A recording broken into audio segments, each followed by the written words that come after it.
আবারও নতুন একটা রেসিপি নিয়ে হাজির হয়ে গেলাম।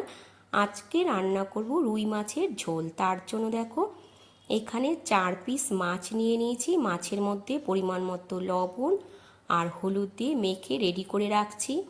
এদিকে নিয়ে নিয়েছি আলু আর পটল, লম্বা লম্বা করে কেটে পরিষ্কার করে ধুয়ে এটাও আমি রেডি করে নিলাম। এখন কড়াইতে সাদা তেল গরম করে নিয়ে মাছগুলো ভেজে নিচ্ছি। দেখো সব মাছগুলো একসাথেই দিয়ে দিয়েছি, কড়া করে ভেজে তারপর নামিয়ে নেব। দেখো ভালো করে ভেজে নিয়েছি। এবার মাছগুলো নামিয়ে নিয়ে তারপর কড়াইতে আবারও একদম অল্প করে দিয়ে দিয়েছি সাদা তেল। তেলটা গরম করে নিয়ে একটু সাদা জিরে আর একটা দিয়ে দিচ্ছি তেজপাতা।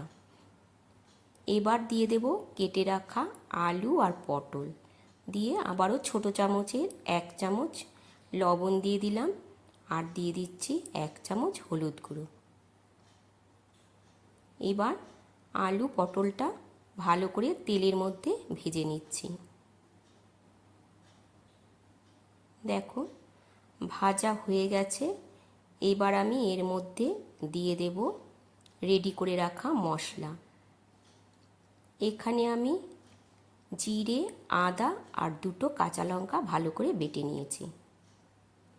অল্প একটু জল দিয়ে দিলাম, দিয়ে এবার ভালো করে কষিয়ে নিতে হবে। মশলা ভালো করে আলু পটলের সাথে কষিয়ে নিয়ে তারপর দিয়ে দেব পরিমাণ মতো জল। এখন আমি জল দিয়ে দিলাম পরিমাণ মতো। এবার আমি একটু ঢাকা দিয়ে রাখবো।